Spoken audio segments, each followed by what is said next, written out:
Hello friends, my name is Catherine and welcome to Storytime. Let's start with a welcome song. Ready? Welcome, welcome, welcome, welcome. How are you? How are you? Very well, thank you. Very well, thank you. How about you? How about you? Welcome. You may hear voices in the background, and that's my family singing along. And your family may be with you too, so hello to all your families.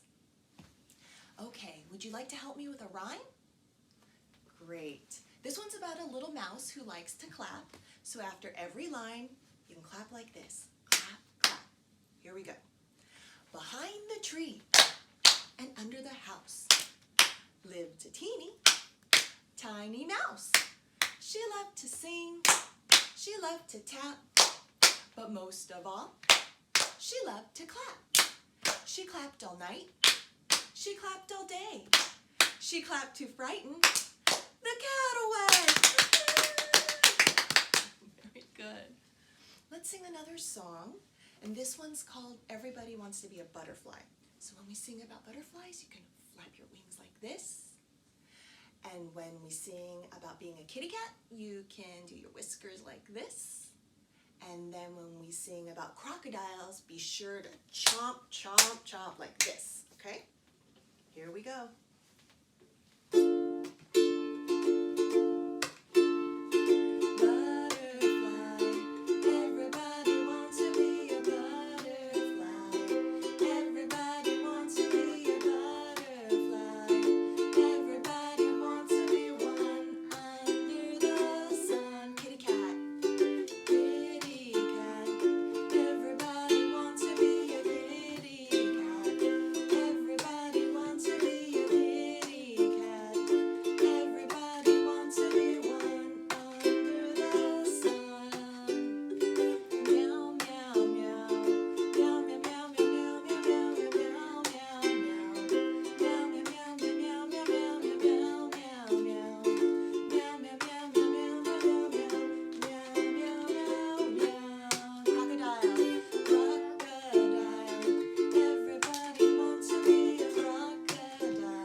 Are you ready for a story? Okay, today I'm going to be reading Millie's Marvelous Hat by Satoshi Kitamura. Millie was walking home from school when she came across a hat shop.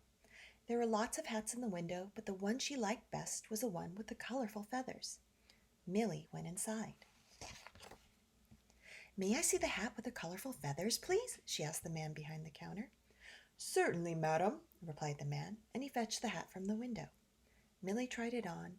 It suited her perfectly. "I'll take it," she said. "Excellent choice, madam," said the man. "That will be $599.99. Millie opened her purse and looked inside. "Oh dear," she said. "Do you have anything a little cheaper?" "What sort of price were you thinking of, madam?" asked the man kindly. "Well, about this much," said Millie, and showed him her purse. It was empty. "I see," muttered the man, and he looked up at the ceiling.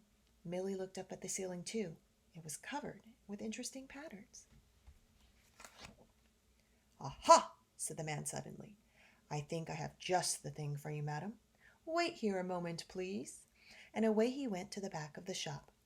A few minutes later, he returned with a box in his hands. He placed it on the table and removed the lid. "This is the most marvelous hat, madam," said the man. "It can be any size, shape, or color you wish.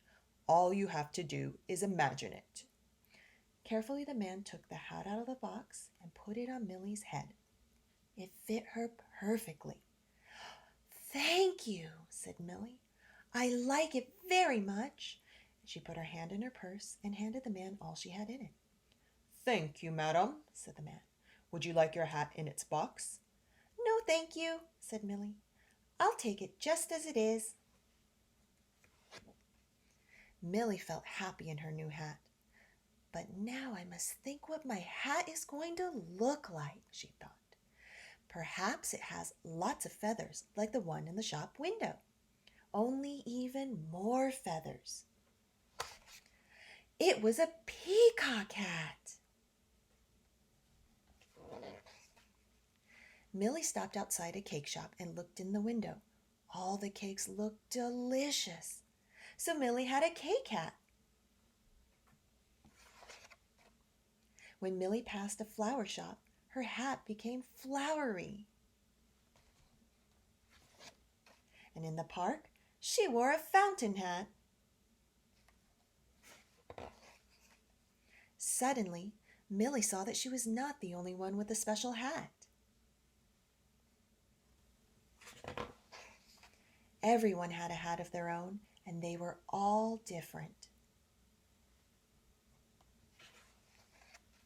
She saw an old lady who was wearing a dark, murky pond hat. Millie smiled at her, and the birds and the fish leapt out of Millie's hat and onto the old lady's. Millie felt like singing. And so did her hat. By the time Millie arrived back at home, her hat had grown so tall that she couldn't walk through the door. So she thought of another hat. "How do you like my new hat?" she asked when she saw her mom and dad. "New hat?"